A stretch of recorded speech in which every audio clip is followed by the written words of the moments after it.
The morning shift at Riverside Bistro started like any other Tuesday in March, with Sarah Chen tying her apron strings and mentally preparing for the lunch rush that would hit in exactly 2 hours. She moved through the empty dining room with practiced efficiency, setting tables with the kind of quiet precision that had defined her 3 years at the restaurant. Most people didn't notice Sarah. She was the waitress who never made mistakes, never raised her voice, never drew attention to herself. Her co-workers joked that she could disappear into the wallpaper if she wanted to. What they didn't know was that Sarah preferred it that way. At 26, she'd learned that staying invisible meant staying safe, keeping her job, paying her bills, and avoiding the kind of scrutiny that made her stomach twist into knots. The restaurant sat on the corner of 5th and Madison, positioned perfectly to catch the overflow from the business district.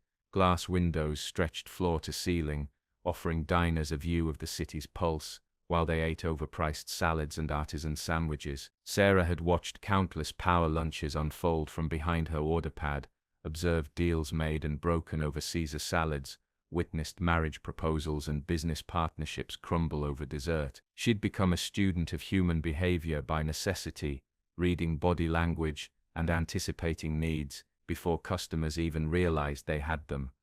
That Tuesday morning, as she arranged the silverware at table 7, she noticed the unusual activity outside. 3 black SUVs pulled up to the curb, their tinted windows reflecting the morning sun. Her manager, Patricia, rushed from the kitchen, smoothing her hair and straightening her blazer with trembling hands. "Code Platinum," Patricia hissed to the staff huddled near the kitchen doors, her voice pitched high with barely contained panic. "Marcus Thornton is coming here, right now, with a party of 4. The name landed like a thunderclap. Marcus Thornton, tech billionaire, philanthropist. The man whose face graced magazine covers and conference stages around the world. His company had revolutionized cloud computing, and his personal wealth was estimated somewhere north of $40 billion. Sarah felt her chest tighten. She'd specifically chosen Riverside Bistro because it was nice but not fancy, the kind of place where local professionals ate lunch, not billionaires. Patricia was already assigning tables, pointing at each server with sharp, decisive movements. "Kevin, you take the main table. Sarah, your support. Stay ready, stay sharp, and for God's sake, don't spill anything." Sarah nodded, retreating to her corner of the dining room, hoping to blend into the background as she always did. Through the windows she watched as security personnel emerged from the SUVs first, scanning the street with professional efficiency. Then came Marcus Thornton himself, tall and composed in a charcoal suit that probably cost more than Sarah's annual rent. But it was the woman beside him who captured Sarah's attention. She was older, perhaps in her 70s, with silver hair pulled into an elegant bun, and a face that held both strength and gentleness. Marcus held her arm carefully, guiding her up the steps with a tenderness that seemed at odds with his reputation as a ruthless businessman. 2 other people followed, younger, possibly assistants or family members. The group entered, and the restaurant's atmosphere immediately shifted, as if the air pressure had changed. Patricia greeted them with the kind of effusive welcome reserved for people who could buy the building with pocket change, gesturing toward the best table by the window. Marcus Thornton nodded politely, but his attention remained fixed on the older woman, ensuring she was comfortable before he even glanced at the menu. Kevin swooped in with water glasses and bread, launching into his well-rehearsed specials speech. Sarah watched from her station, noting how the older woman's eyes moved around the room with a peculiar intensity, taking in everything but never quite focusing on Kevin's face. Then she saw it. The woman's hands moved, fingers forming shapes in the air with fluid grace. Sign language. The realization hit Sarah like a physical force, memories flooding back unbidden. Her younger brother, Daniel, the years of speech therapy and sign language classes their mother had scraped together money for, the way Daniel's face would light up when someone could actually communicate with him in his own language. Sarah's hands remembered before her brain fully processed the decision. Years of practice, of being Daniel's interpreter at school meetings and doctor's appointments, of signing stories to him at bedtime even after she'd moved out. She'd let it slip away after Daniel died 5 years ago, the grief too heavy to carry the language they'd shared. But muscle memory was powerful. Kevin was still talking, oblivious, describing the salmon special with elaborate hand gestures that mimicked nothing the older woman could understand. Marcus Thornton's jaw tightened almost imperceptibly, a micro-expression of frustration quickly masked. Sarah saw the older woman's shoulders drop slightly, that universal posture of someone who'd resigned themselves to being excluded from yet another conversation. Sarah's feet moved before she could second-guess herself. She crossed the dining room in 8 steps, her heart hammering against her ribs. "Excuse me," she said quietly to Kevin, who looked annoyed at the interruption. Then Sarah turned to the older woman and her hands began to move. "Good afternoon. Welcome to Riverside Bistro. My name is Sarah, and I'll be helping with your meal today." The woman's eyes went wide. Marcus Thornton froze mid-reach for his water glass. The entire table fell silent. Sarah's hands continued, fluid and confident, despite the tremor of nervousness running through her core. "Would you like to hear about our specials, or would you prefer a few minutes to look at the menu?" The older woman's face transformed. It was like watching the sun break through storm clouds. Her hands came up immediately, signing back with an enthusiasm that made Sarah's chest ache. "You sign? Oh my goodness, you sign. I'm Eleanor Thornton. This is wonderful." Marcus Thornton stared at Sarah as if she'd just performed magic. The other 2 people at the table leaned forward, equally stunned. Patricia had materialized somewhere behind Sarah, probably having a minor coronary at this deviation from protocol. Eleanor's hands moved rapidly, years of pent-up frustration at inaccessible restaurants pouring out. "I never expect this. Never. Most places. I just point at the menu and hope." "But you sign. Where did you learn?" Sarah's hands answered, while her voice translated for the table. "My younger brother was deaf.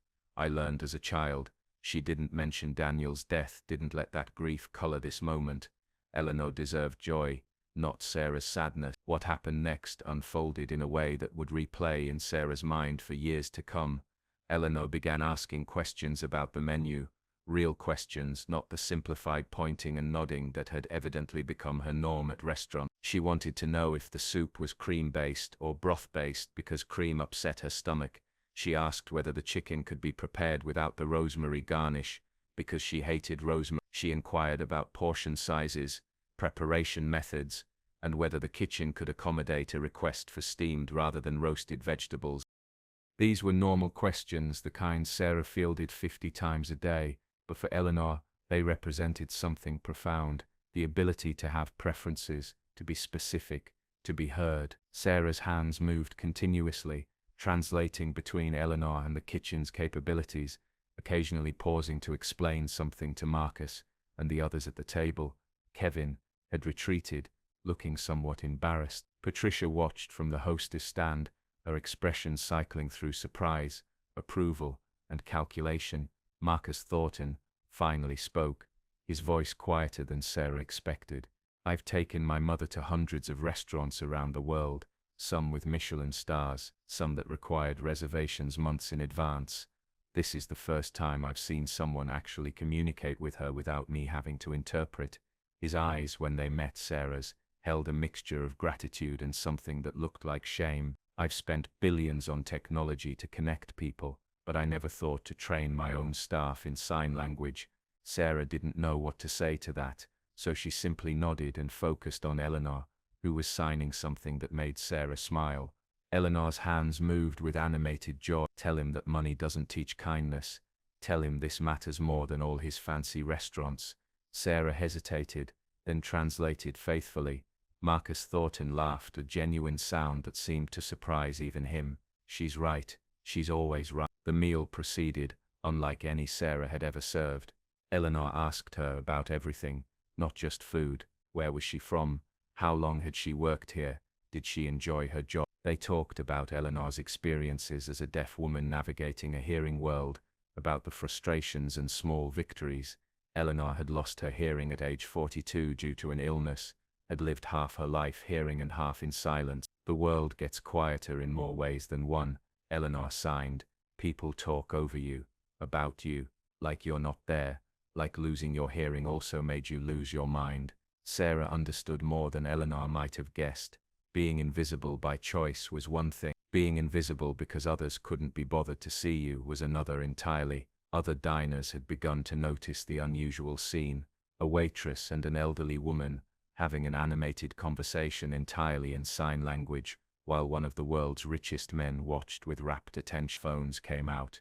Within minutes, people were filming discreetly, posting to social media, the modern reflex to document anything unusual. Sarah was too focused on Eleanor to notice, but Patricia saw, and her expression shifted from approval to something more calculating. This was publicity, the kind restaurants couldn't buy. One diner, a woman in her 40s, approached the table tentatively. "I'm sorry to interrupt, but that was beautiful to watch. My son is deaf. He's 8. Sometimes I worry about what the world will be like for him." Eleanor turned to the woman, and Sarah found herself translating a conversation between two mothers, separated by silence but connected by love. Eleanor's hands moved with passionate conviction. Tell her that her son will be fine if she keeps fighting for him the way she clearly is. Tell her that the world is slowly getting better, but it needs more people who care enough to learn, to try, to see us as whole people. The woman's eyes filled with tears. She thanked them both, and returned to her table, but the moment had rippled outward. Other diners who'd been watching approached.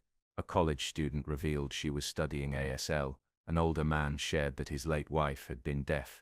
The restaurant, usually a place of isolated tables and separate conversations, had become something else entirely, a community, however temporary. Marcus Thornton sat back and watched, his expression unreadable. When Eleanor finally finished her meal, signed that everything had been delicious, and thanked Sarah with a warmth that made Sarah's throat tight, Marcus asked to speak with Patricia. Sarah returned to her other tables, suddenly aware that her hands were shaking. The adrenaline of the last 90 minutes was wearing off, leaving her feeling exposed and uncertain. She'd broken her own rules. She'd been visible. She'd been seen. Patricia emerged from her conversation with Marcus Thornton, looking dazed. She pulled Sarah aside near the kitchen, her voice urgent. "He wants to hire you as his mother's personal companion. He's offering 3 times what you make here, full benefits, travel opportunities." Sarah's stomach dropped. "I can't," she said automatically. "I have this job. I have." 3 times, Patricia repeated. "Plus benefits." "Sarah, this is a lottery ticket. You don't say no to lottery tickets." But Sarah was shaking her head before Patricia finished. The old panic was rising, the familiar fear of being too visible, too exposed. "I like it here. I know the routine. I can't just..." She stopped because Eleanor was approaching. Marcus a step behind her. Eleanor's hands moved slowly, deliberately. "I know we just met. I know this is strange, but I felt something today I haven't felt in years. I felt heard, not interpreted, not translated, heard by someone who understands the language, not just the words." Marcus spoke gently. "She doesn't have many people in her life who sign. I've hired interpreters, of course, professionals, but it's not the same as having a friend who simply understands. I'm not asking you to give up your life. I'm asking if we could be part of it. Dinner once a week, outings when you're available, however much or little you're comfortable with." Sarah looked at Eleanor, at the hope in her eyes that was tempered by experience, the expectation of disappointment worn into the set of her shoulders.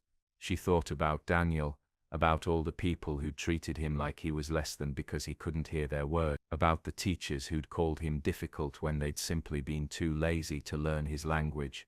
"I'm not a professional interpreter," Sarah said, her hands moving as she spoke. "I just learned for my brother."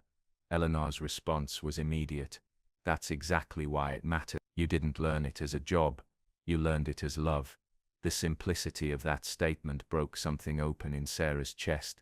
Some wall she'd built after Daniel died, after she'd lost the one person who made her feel truly understood. Sarah agreed to one dinner, just one, to see how it felt. That dinner turned into a standing weekly appointment, then twice weekly.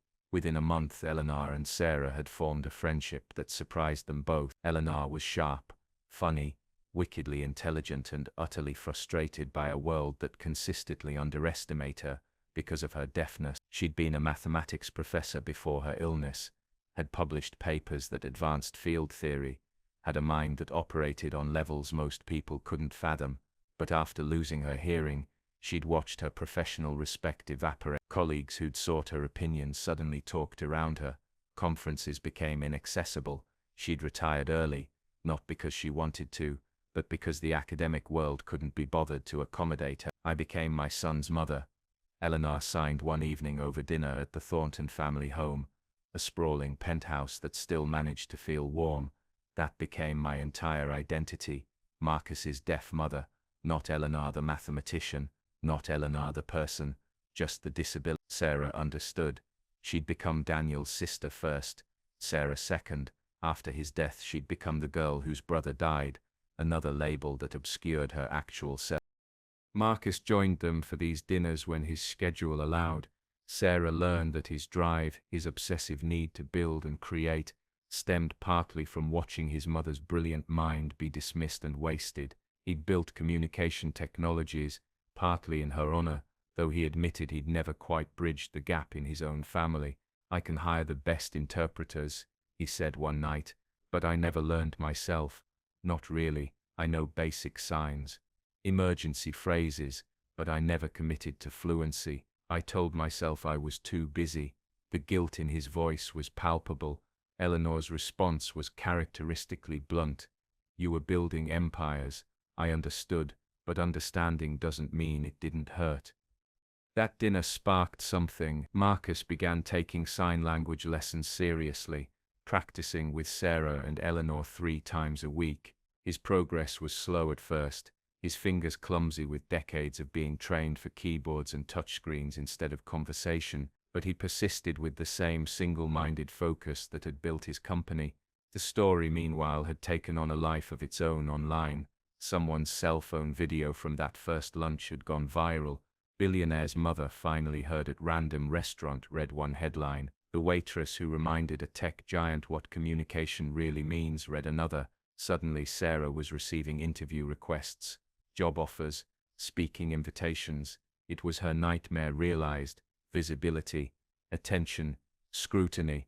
She declined everything, but the attention didn't fade. It intensified when Marcus announced a new initiative through his foundation, a program to train restaurant and service industry workers in basic sign language, funding for deaf accessibility, grants for businesses that committed to inclusive practices. He credited that lunch at Riverside Bistro, credited Sarah and his mother for reminding him what his technology was supposed to be, for connecting people, not replacing human connection.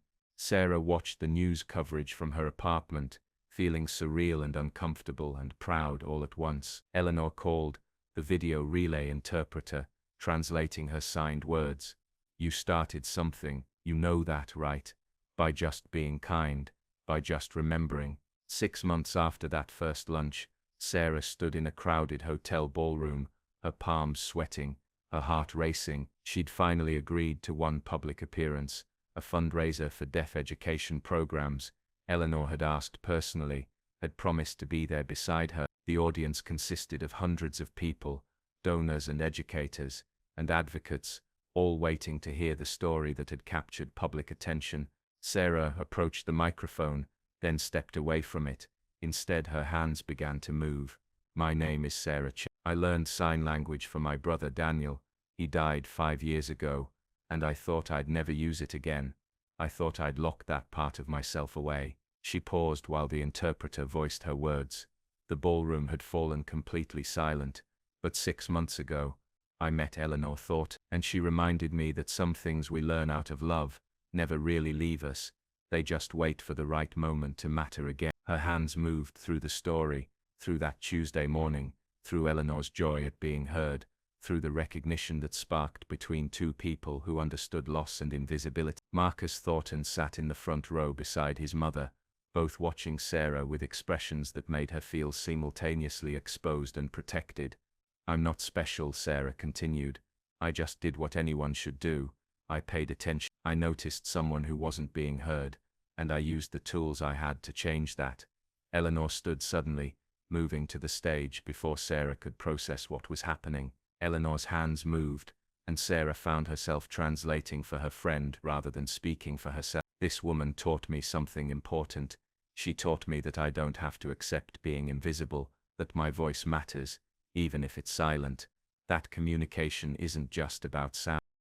The ballroom erupted in applause, but it was different from the polite clapping that had greeted other speakers. People were standing, hands raised and shaking in the ISL sign for applause, a wave of silent appreciation that moved through the crowd like a living thing. Sarah saw deaf attendees in the audience crying, signing to each other, their faces lit with something between joy and relief. Eleanor embraced Sarah on stage, her hands trembling slightly as she signed against Sarah's shoulder, where only Sarah could feel the words, "Thank you for giving me my voice back." In that moment, Sarah understood that visibility didn't have to mean vulnerability. Being seen didn't have to mean being exposed. Sometimes being visible meant choosing to illuminate others, and in doing so, finding that you'd been standing in shadow too long yourself. The fundraiser raised $3 million that night, exceeding expectations by more than double. But for Sarah, the real moment came afterward. During the reception, a young woman approached, maybe 22 or 23, with nervous energy radiating from her posture.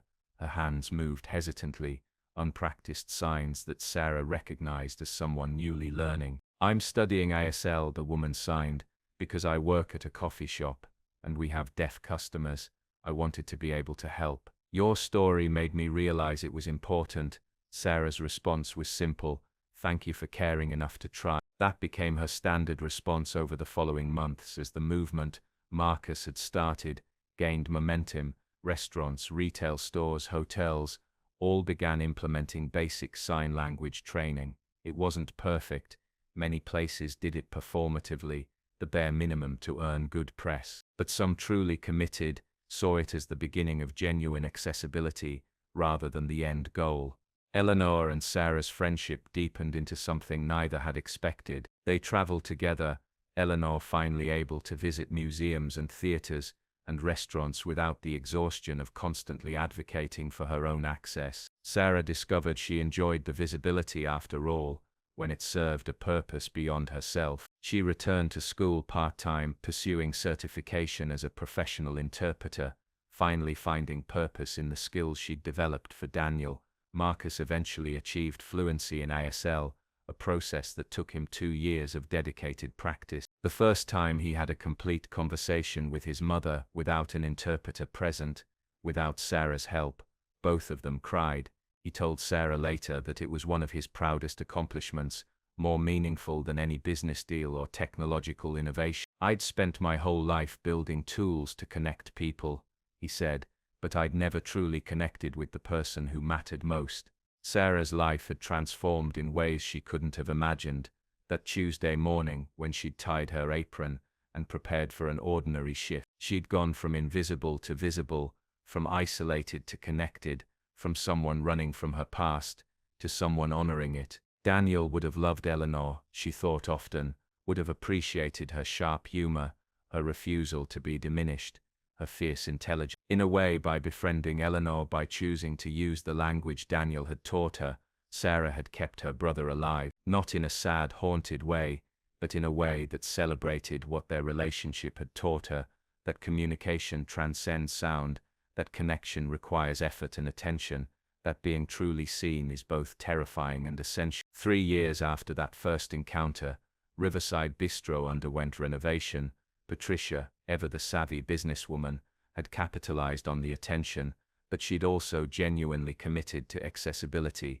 The new menu came in Braille and large. Staff received comprehensive sign language training. Video relay phones were available for deaf customers needing to make calls. The restaurant had become a model, featured in hospitality industry publications as proof that accessibility and profitability weren't mutually exclusive. Sarah no longer worked there. She'd moved on to full-time interpreting work, splitting her time between freelance assignments and educational outreach through Marcus's foundation, but she still visited, usually with Eleanor. Their weekly dinners, a sacred tradition, neither would break for anything less than genuine emergency.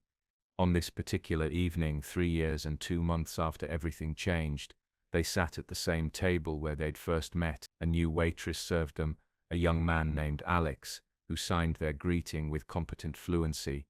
Eleanor's face showed the same joy it always did when encountering signed service unprompted, that spark of recognition and belonging. After Alex took their order and departed, Eleanor's hands moved in the comfortable, flowing way they had when she was relaxed. "Do you ever think about how much changed from one small decision?" Sarah considered the question. That moment when she'd chosen to cross the dining room, to make herself visible, to use skills she'd thought she'd abandoned.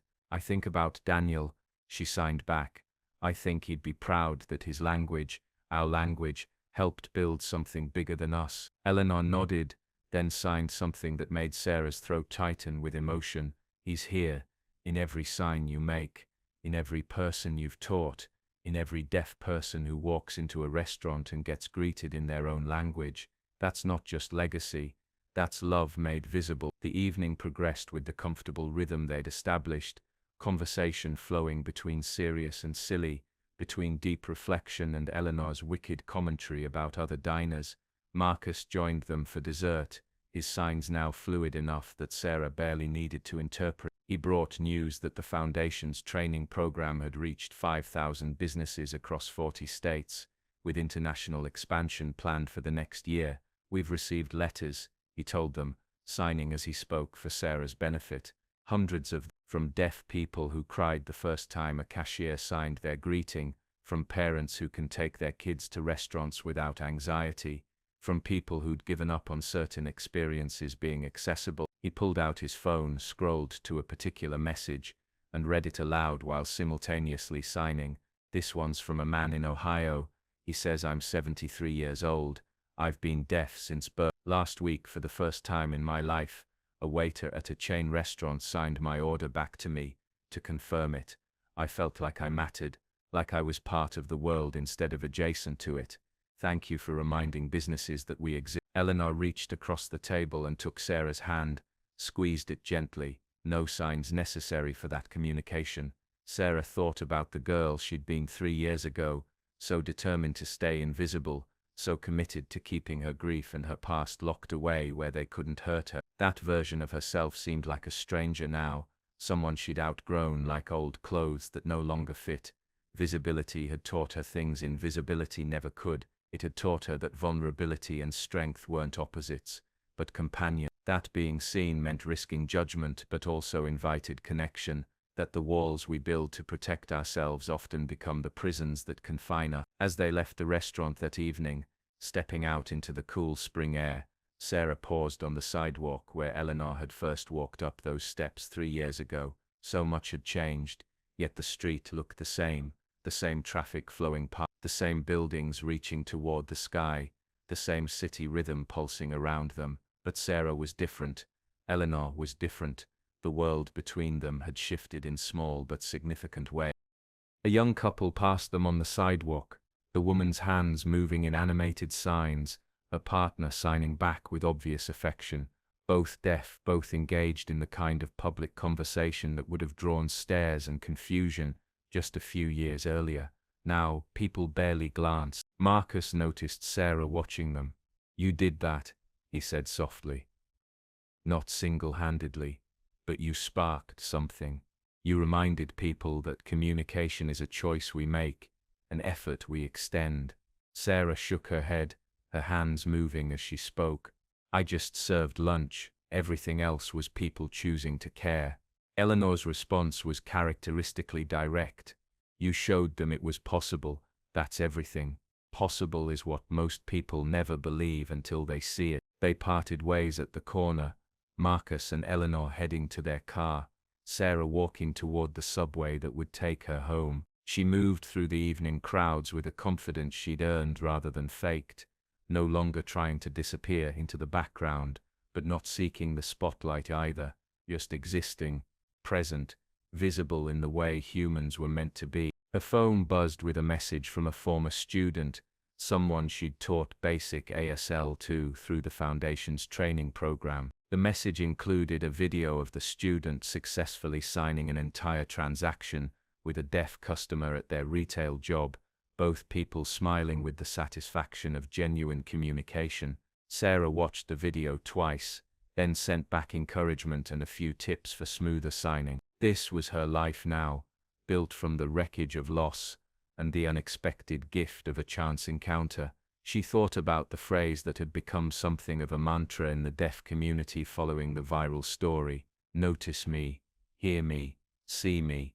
Simple words, but they contained multitude. The basic human need to be acknowledged, to matter, to exist fully in a world that so often reduced people to categories and assumptions. That evening, in her small apartment filled with photos of Daniel and newer pictures of Eleanor and herself at various events and adventures, Sarah sat at her desk and began drafting a new curriculum. The foundation wanted to expand training beyond basic service industry interactions, wanted to create comprehensive programs for educators, healthcare workers, emergency responders. The work was endless, but it was purposeful in a way Sarah had never experienced before. She was building something that would outlast her, creating access and connection that would ripple forward into a future she'd never see. Daniel's face smiled at her from the photo on her desk. Forever 14, forever the little brother who'd taught her that language was more than sound, that love found ways to communicate that transcended any single sense. She signed to his photo, a habit she'd developed over the past 3 years. "I'm doing okay, Daniel. I think you'd be proud. I hope you're proud." The apartment was silent, but Sarah had learned that silence didn't mean absence. Daniel was there, in her knowledge, in her skills, in every sign her hands made. Eleanor was right. Love made visible. That was legacy. That was how people lived on. Outside her window, the city continued its endless rhythm, millions of people moving through their lives most invisible to each other, ships passing in the night. But scattered among them now were small moments of connection, brief exchanges in sign language at coffee shops and grocery stores, in restaurants and hotels, tiny acknowledgments that said, "I see you, you matter, you belong." Sarah had learned that change didn't require grand gestures or sweeping reforms, though those helped. Sometimes it started with one person choosing to cross a room, to extend effort, to use whatever tools they had to bridge the gap between isolation and connection. She'd crossed that dining room 3 years ago carrying nothing but grief and muscle memory, and somehow that had been enough. Not to fix everything, not to solve systemic problems overnight, but to plant seeds that grew in directions she couldn't have predicted. As she turned off her desk lamp and prepared for bed, Sarah felt something she hadn't experienced in the 5 years since Daniel's death: peace. Not the absence of grief, but the presence of purpose. Not the erasure of loss, but the transformation of it into something that honored what had been lost while creating something new. Tomorrow she'd wake up and do the work again, teach another class, interpret another meeting, answer another email from someone inspired to learn sign language. The work would never be finished, but that was okay. Some things weren't meant to be completed, only continued, passed forward like a torch in darkness, each person carrying it a little further before handing it to the next willing hands. Sarah fell asleep thinking about Eleanor's words from dinner, about love made visible, about legacy built not from grand achievements but from small consistent choices to see people, to honor them, to make space in the world for their full humanity. It was enough. It had always been enough. She just hadn't known it until a Tuesday morning when 3 black SUVs pulled up to a restaurant and an elderly woman walked through the door, hoping for nothing more than lunch and receiving instead the simple gift of being heard.